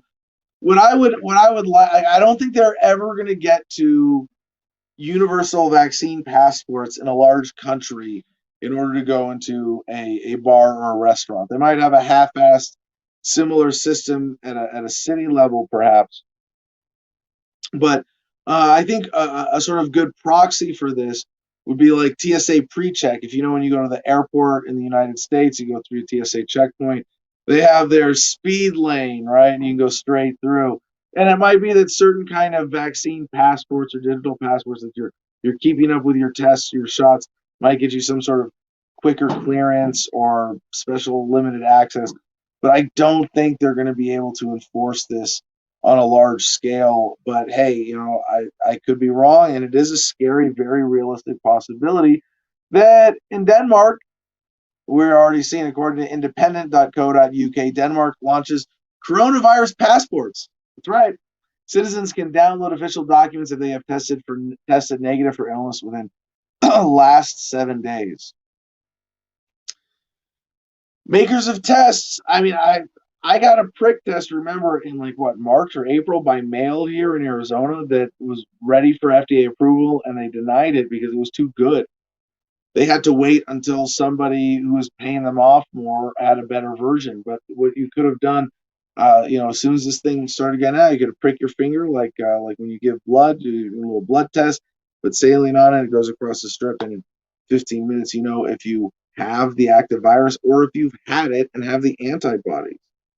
But no, now we're going to force you to jump through all these hoops and pay for inflated priced tests and vaccines and compromise your health for this profit. It is just sad. But anyway, to what's going on in Denmark. Denmark has launched what was thought to be the first so-called coronavirus passport in Europe for use when traveling abroad, and domestically citizens there can download the official document if they have tested negative for the illness within the last 7 days. The innovation is different from the more controversial immunity passport, which advocates say would allow people to prove they had previously had the illness and were now likely to be safe. And that's the whole thing about this likely. They can pull the rug out from underneath anybody, right? Well, you have the virus, but you might get a mutation, and you might pass that on to someone else. Well, you have the vaccine. Well, someone else might have a mutation that your vaccine doesn't cover, and so you're not really safe, and we can't know for sure. You might be passing on something else. There's just so many reasons to not buy into this, and it is scary if they we got tested, my wife and I, in order to go to Hawaii. There are scarier consequences, though. ResearchSquare.com has this headline that came to us from the Producers Club. Corona Children Studies key first results of a Germany-wide registry on mouth and nose covering, the mask in children. So from the abstract, the results say that by the 26th of November 2020, the registry had been used by 20,000. I guess I should read this. Background: narratives about complaints in children and adolescents caused by wearing a mask are accumulating. There is to date no registry for side effects of masks. Method: at the University of Witten-Herdecke, an online registry has been set up where parents, doctors, pedagogues, and others can enter their observations. On the 20th of November 2020, 363 doctors were asked to make entries and to make parents and teachers aware of the registry. By the 26th, wow, 6 days later, the registry had been used by 20,353 people. People really wanted to complain, apparently. In this publication, we report the results from the parents who entered the data on a total of 25,930 children. The average wearing time of the mask was 270 minutes per day. Impairments caused by wearing the mask were reported by 68% of the parents. These included irritability, 60%, headache, 53%, difficulty concentrating, 50%, less happiness, 49%, reluctance to go to school/kindergarten, 44%, malaise, 42%, impaired learning, 38%, and drowsiness or fatigue, 37%. This world's first registry for recording the effects of wearing masks in children is dedicated to a new research question: bias with respect to preferential documentation of children who are particularly severely affected or who are fundamentally critical of protective measures cannot be dismissed. The frequency of the registry's use and the spectrum of symptoms registered indicate the importance of the topic and call for representative surveys, randomized controlled trials with various masks, and a renewed risk-benefit assessment for the vulnerable groups of children. Adults need to collectively reflect the circumstances under which they would be willing to take a residual risk upon themselves in favor of enabling children to have a higher quality of life without having to wear a mask. Now, this says that they are calling for surveys, trials, further studies. No, that should have been done before this was forced on everybody. It's just undeniable now that out of an unscientific knee-jerk reaction, parents, to protect themselves from something for them who's more, they were in the mortality range of insignificant, they made their children suffer with masks for what, a year now? Are we coming up now on the 1 year anniversary of 2 weeks to flatten the curve? Everybody wearing masks, including children. It's sad. You think about the longitudinal effects that we're going to know in only in coming decades. How children who had to go through this were affected, and it won't be because of the virus. It'll be because of the stress, the masks, the shutdowns. Now, in a fun, positive, I told you so, this story from AP, virus may never go away, but could change into mild annoyance. And this is sort of like the flu as the analog to what we're experiencing with COVID. If you got rid of all of the flu viruses out there in the global human petri dish and then reintroduced them, there would be an actual pandemic. There would be a sudden wave of deaths of people who were vulnerable. As it blew through populations, everybody who had never gotten the flu would suddenly get the flu, right? And that would be a big deal. And even though COVID is not as big as it seems to me, in my own professional opinion, that if you got rid of all the flu viruses and then reintroduced them, there's a similar way of this sort of leveling out where eventually it'll be a mild annoyance that all this stuff about vaccines, the governments aren't going to be able to enforce shit in the long run, just like they can't for the flu. But that eventually there will be, your annual flu vaccine, your annual COVID vaccine, and it'll cover several different strains. But even, the even the experts have to admit, and the story says, eventually the virus known as SARS-CoV-2 will become yet another animal in the zoo, joining the many other infectious diseases that humanity has learned to live with, predicted Dr. T. Jacob John, who studies viruses and was at the helm of India's efforts to tackle polio and HIV/AIDS. So this was one of my early predictions. I wasn't one of the only people who figured this out, and we can't say I told you so yet, as it is still unfolding. But it's nice to see that other experts and other people who are even driving this, because this in and of itself doesn't prescribe a solution. It does suggest be calm and relax and don't plan on this lasting forever. But who knows, if the government has a new template for this sort of medical tyranny formula, they go, well, now we're doing it all over again because we've got a new strain. Well, it's certainly possible. Now, to end our COVID block on a positive note, we have this story from Fox 13, Tampa Bay. Florida supermarket owner ignores mask mandate, calls pandemic death toll hogwash. From Naples, Florida. Here's the Florida man this morning. The supermarket owner in Southwest Florida is gaining national attention for his decision to ignore a local mask mandate, allowing employees and customers to be inside with no face covering. Now, the story could be rewritten to say, supermarket owner who does not require masks still allows people to wear masks in his store, despite the fact that in a lot of parts of the United States before all that was actually an enforced felony. You were not allowed to cover your face in public because you might rob somebody, right? Seed to Table Market is a grocery store in Naples where owner Alfie Oakes has decided to buck Collier County's mask ordinance. Wink-TV reports. A sign in front of the store states that customers do not have to wear a mask if they have a medical condition, as that no one can ask what that medical condition is due to HIPAA, the Health Insurance Portability and Accountability Act that protects patients' medical records. Therefore, if we see you without a mask, we will assume you have a medical condition and we will welcome you inside to support our business. And that's the way it should be. Sadly, who knows what persecution businesses like this are going to continue to face. But eventually, the reality that you as a human being get to set your own level of risk, the attempts to resist that by force, by coercion, by fraud, eventually will all fail. And that's our COVID block for the day.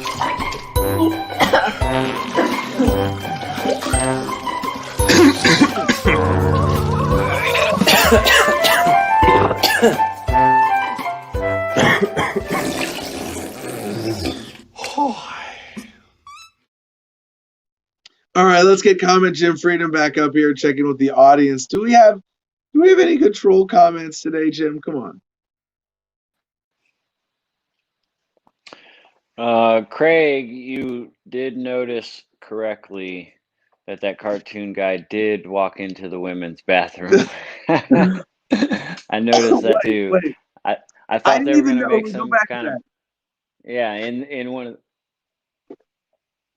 I don't know if CJ would be able to find it again, but there was a part where in that little video where the guy went into the women's bathroom. I thought they were making the correlation like you get confused, you know what I mean?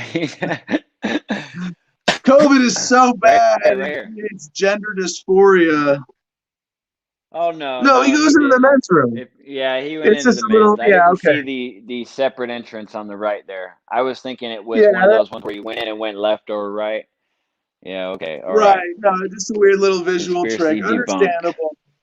But upon reviewing the tape, no, this was not transsexual propaganda snuck into COVID propaganda. We can all breathe a sigh of relief. Yeah. But how many people that watched that video saw that and thought that, but didn't take the time to go back and double check? That's funny. That's the importance of research, people. I don't know. I don't. I'm not. There's so much overt propaganda. Like one of the reasons, like some of these, numerologist type conspiracy theorists who go, well, there's this many this there, and 13 plus 19 is 9/11, and with 9/11 it was the Saudis, and because CFR and 23 is the devil's number plus 666 equals 589, and that was the number of bill in the U.S. Congress that correlates to the Mayan calendar from 2023, where it doesn't exist. But if you see the alien numerology, that explains everything.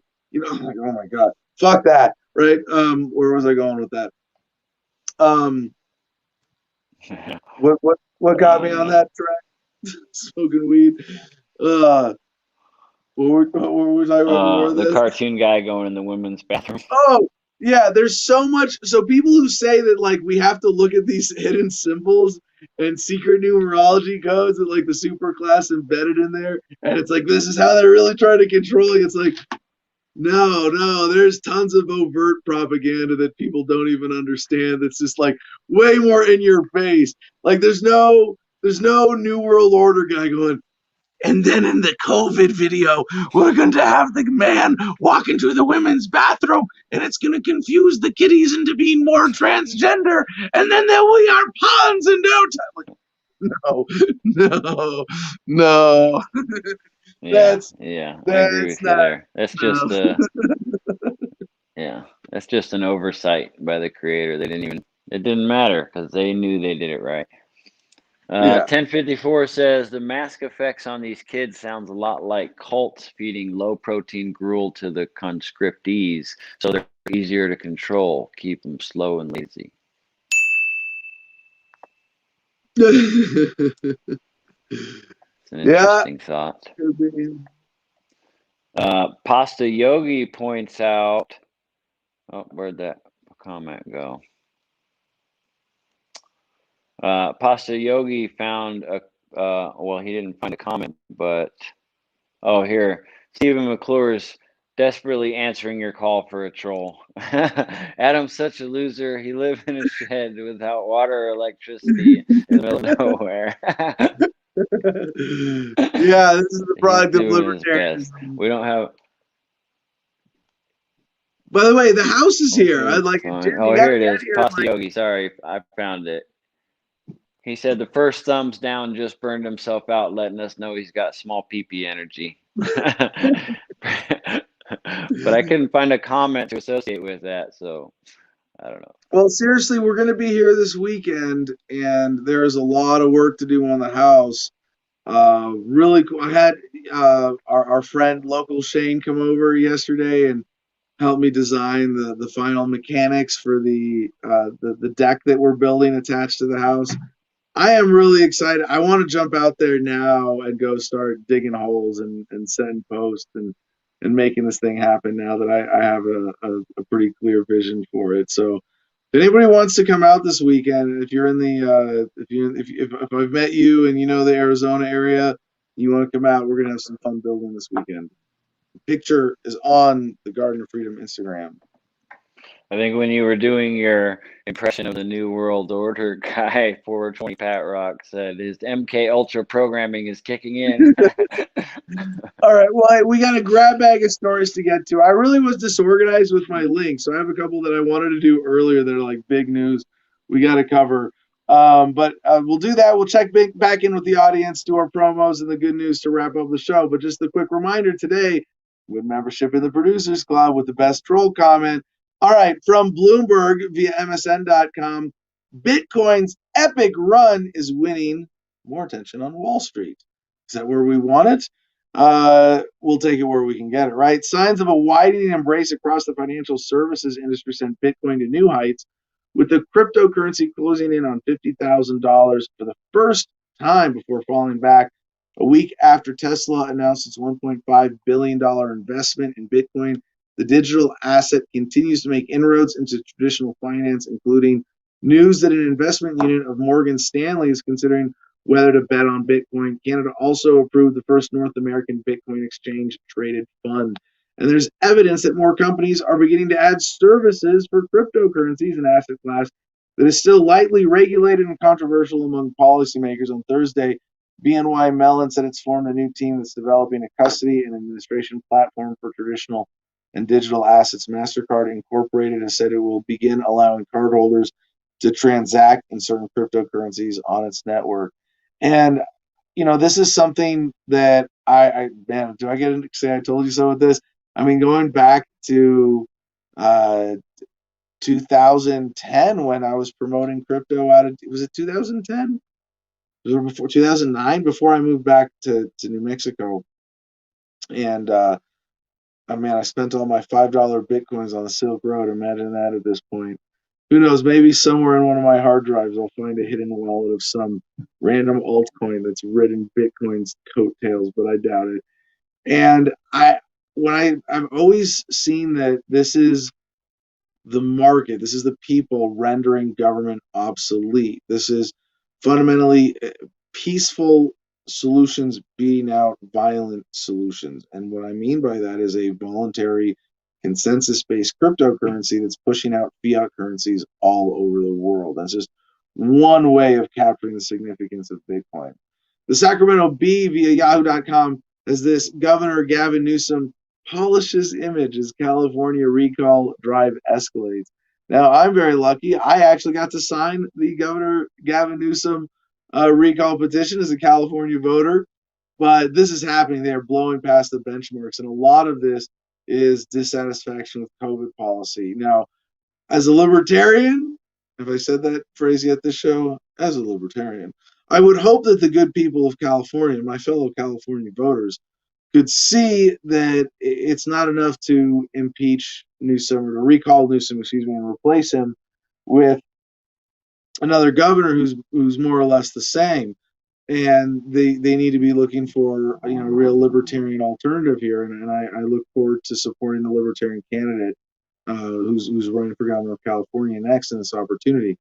For months, Governor Gavin Newsom communicated about the COVID-19 pandemic via frequent webcasts, in which he cited the latest statistics and besieged Californians to wear masks, wash their hands, and avoid crowds. In the last couple of weeks, however, Newsom has shifted venues to orchestrated outdoor events at sports arenas and other mass vaccination sites. Newsom's change of background scenery attracts more attention from television news crews than his instead webcasts, which is probably its true purpose. It coincides with an escalating recall campaign aimed at short-circuiting Newsom's political career, and polls showing that his approval rates have taken a beating. Tellingly, the events feature testimonials from local officials as to Newsom's governing prowess. At one event in Oakland, the city's mayor, Libby Schaaf, gushed sextemporaneously, of course. I can't tell you how lucky we are in California to have Gavin Newsom as our governor. At a similar event in San Diego, newly elected Mayor Todd Gloria chimed in. Gavin Newsom is always on the right thing to protect public health, even when it's hard. Hard to say that when one of the things that he's being criticized about is the French Laundry incident, the Thanksgiving, I think it was Thanksgiving dinner he did last year at a fancy restaurant when it was closed for thee, but not for me. From the Associated Press, we do have some important international headlines. Pro-Navalny flashlight protests light up Russian cities. Man, they got the flashlights? Shit. Now we got to think of something else. All right. Supporters of imprisoned Russian opposition leader Alexei Navalny came out to residential courtyards and shined their cell phone flashlights Sunday in a display of unity, despite efforts by Russian authorities to extinguish the illuminated protests. Or we could just rip off the Russians and say we got it from them, and oh well. Navalny's team sent photos of small groups that lit up cell phones in cities from Siberia to the Moscow region. It was unclear how many people participated overall. No arrests were immediately reported. However, police detained 9 people at a daytime demonstration in the city of Kazan calling for the release of political prisoners, according to OVD Info, a human rights group that monitors political arrests. So there's a lot more to this with Alexei Navalny. And this is a really cool. I love the symbolism of this. You know, like lighters at a concert, but no, just cell phone flashlights. Okay. And the photo with this story is pretty cool, with people flashing their lights in patterns for long photo exposures. Right now, as to the symbolism itself. The political talk show 60 Minutes devoted nearly a half hour to the topic, calling the flashlight rally an idea from a handbook on revolutions. It aired footage of protesters shining flashlights during the 2014 Maidan protests in Ukraine, mass rallies in Belarus last summer, and other uprisings. Oh, so it's already not original. But that's the thing. Now it's just this. It's a sort of peaceful, lighthearted way of protesting. We're going to flash a light at night. It's going to be pretty. There's they're bringing light to darkness, and especially with the situation in Russia challenging Putin's decades-long rule. It's a beautiful symbol, and it's great to see that Alexei Navalny's movement is getting to a critical momentum, it seems. Although I would have thought they would have been there long ago, considering how strong they have been. But now, even against the weight of the Russian Empire, they are able to fight back in a new way. France24.com has this headline: rapper holds up in Spain university to avoid jail for tweets. That's right, a Spanish rapper due to begin a controversial 9-month jail sentence over a string of tweets on Monday barricaded himself inside a Catalan university to avoid arrest, he wrote on Twitter. Quote, I'm locked inside the University of Lleida with quite a few supporters, so they'll have to break in if they want to arrest me and put me in prison. A spokeswoman for the university confirmed he was in the city center campus with a group of about 20 supporters, but said the situation was calm and the police were not involved. He was given until Friday night to turn himself in to begin serving a sentence after being convicted for glorifying terrorism, slander, and libel against the crown and state institutions. And that issue was a string of tweets attacking the monarchy and accusing police of torturing and killing demonstrators and migrants. You mean pointing out that he was doing that they do that? With his case sparking protests in Madrid and Barcelona, as he says, quote, I refuse to go of my own accord and knock on the prison door, so they'll just have to come and kidnap me. Hundreds of artists have signed a petition demanding his release, including film director Pedro Almodovar, Hollywood actor Javier Bardem, and folk singer Juan Manuel Serrat. Last week, Spain's government pledged to reduce the penalty for crimes of expression, such as the glorification of terrorism, hate speech, insults to the crown, and offenses against religious sensibilities in the context of artistic, cultural, or intellectual activities. And this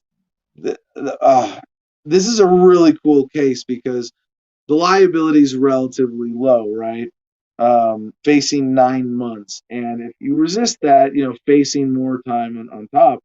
But it seems like this is one of those bullshit convictions that maybe if you push back on properly, you could win. It's a pretty and if you do you could have a significant impact on policy. All right, the express.co.uk has our last headline today, and this is a combination of good news. We're going to be coming back to this on Friday, but hasn't happened yet. So we're hopefully let's read this. We'll see what the timing is. And one way or another, we're going to have a very exciting update on this for our Friday Good News episode. Mars rover landing. NASA readies for 7 minutes of terror with Perseverance this week. NASA's Mars rover, Perseverance, will attempt to land on the red planet this week and pull off a daring maneuver NASA's engineers have dubbed the 7 minutes of terror. NASA's Mars rover is rapidly approaching the end of its near 7-month journey to the red planet. After launching in July 2020, the car-sized rover has already covered more than 288 million miles, flying at 60 times the speed of sound. Perseverance will arrive at Mars just days after the UAE's probe Hope and China's Tianwen-1 entered the planet's orbit. Interesting coincidence of timing there, right? NASA's Mars rover is scheduled to land on Mars this Thursday, February 18. So perfect timing for us to cover for our Good News episode on Friday. Perseverance will dive into the paper-thin atmosphere at more than 12,000 miles per hour before parachute and engine burn slows it down to about 2 miles per hour. A large sky crane will then winch Perseverance to the ground, and the descent platform will then fly off to crash a safe distance away from the rover. So this is NASA refers to this nail-biting landing sequence as the 7 minutes of terror. It seems like a really unnecessarily pessimistic name or even way of looking at this. But the story here has a really cool graphic, as a lot of these things do, that show that process and the crane and the parachute and all that. So stay tuned. Friday, we will have an update on that, hopefully with more good news. All right, let's get Comment Jim Freedom back in here and check on our audience, smoke some more weed, reply to some more trolls. What do we have, Mr. Freedom? I'm not Jim Freedom, as you can tell. I am executive producer CJ. Although, at the end of the day, Jim is, he was indisposed, but now he's back. So, Jim? Oh, hey. Sorry about that. Apologies. Had to run out. Falky distracted me. The only thing that we heard said about the alien or about the space stuff you just talked about was, oh no, terror on Mars, send Space Force.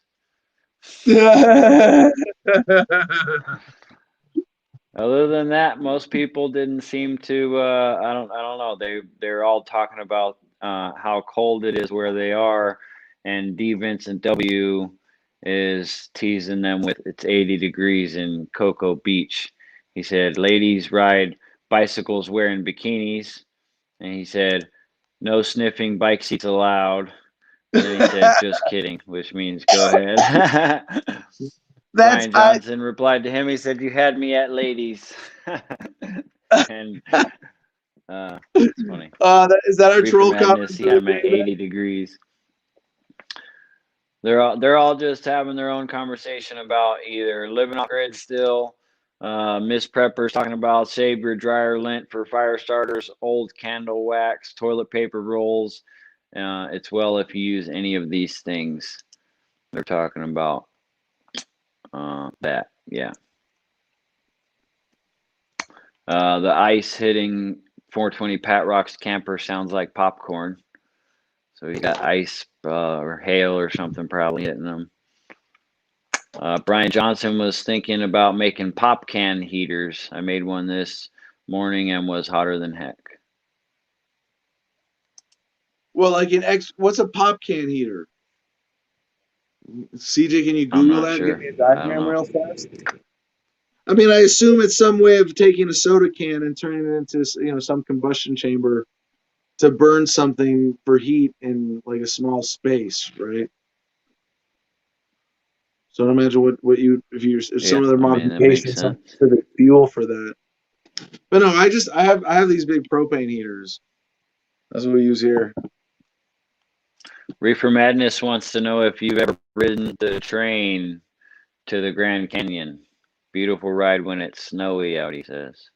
Oh, wow. Thank you for that tip. Because you know what? It is on my list as like a date night or a date weekend getaway idea to go Ride the Train. This is a really cool thing, and if anybody wants to look it up, I suggest it. It's a great area. I've done the drive a number of times. I've never ridden the train. It goes from Williams to the Grand Canyon and around that area a little bit. And I don't know how it compares timing wise, but it's like I think you can do it as a day trip there and back, and you can get luxury seats and stuff. And it's the equivalent of like what's like an hour and a half drive, I think, from Williams to the Grand Canyon. It's that distance, but like a different route and some better scenery and stuff. So yeah, I really want. And if hey, someone wants to sponsor it, make a part. Let's make an Adam versus the Man weekend trip out of it. Let's all ride the train from Williams to the Grand Canyon. Jim, would you want to do that? If any of our fans want to make that happen, I would love to do a little weekend Grand Canyon retreat. You could fly in to Vegas or Flagstaff. Both would be very convenient for that. Or Phoenix even. Well, Reefer Madness recommended here it is. You can take the Williams or Flagstaff. He had a better time on the Williams route as opposed to the Flagstaff one. Oh, I didn't know, but that makes total sense that there'd be like another sort of luxury tourist fun train ride thing from Flagstaff as well. Yep. All right. Well, so who's our winner? Who's our winner for the best troll comment of the day? Let's see. Let me scroll through the names here and see which ones stand it out to me. There was one. Oh, here you go. Il Nino 4545. I hadn't got to display this one yet. He says Joe Biden's donation text number for his campaign is 30330. If you divide by 2020 by 666, it equals Biden's 30330. Illuminati confirmed. That's funny. You know what? Playing off my shit earlier, that's the best troll comment of the day. I like it. There you go. Right on. Email me, jim@thefreedomline.com. And by doing so, you will win access to the private version of our Telegram Producers Club chat. You can go into the public chat right here, t.me /Adam vs. Man. Anybody is welcome to go into there. But as Il Nino just won, if you participate in our contest, you can win access into the private Producers Club chat. So email me, jim@thefreedomline.com. We'll get you set up with that. And then if you don't want to wait until you win a contest or participate, then you can go to adamversustheman.com and you can click on the Patreon link there and you can see what levels there are to support the show that way. $1, $5, $10, or $50 a month. $10 a month is the sweet spot to get you access to the Producers Club that we mentioned. So check that out. Then go back to adamversustheman.com and check out the store that CJ has put together. He's got a lot of cool products on there, everything with the Freedom logo, Adam vs. Man, Jim vs. Man, bean bags, hats, coffee mugs, tons of stuff on there. So just go browse it and check it out. Producers Club members and better patrons get 50% off and free shipping. After that, you can go back to the website that has everything, adamversustheman.com. There's a button there that says Cigar Federation. Curious what that is? It's a cigarfederation.com. You can go there and check out all the exotically flavored cigars to choose from and use promo code ADAM10 to get 10% off your entire order there. Delicious. Check it out. After that, lastly, check out Instagram @The Garden of Freedom. That's where you can keep up with everything that's going on with Adam up there in Gardenia and the snow that's going on. You guys can compare. And somebody said earlier, I think the comment's too far back to mention, but they said that they didn't think that that was a real rabbit in Marilyn's mouth. I believe it is. I looked. I went on this page itself and zoomed in with a better quality picture, and yeah, it was. I was like, "Holy crap, that's awesome!" Yeah, I wish I could say I saw her catch it, but I don't know if it was there are a lot of cottontails out here.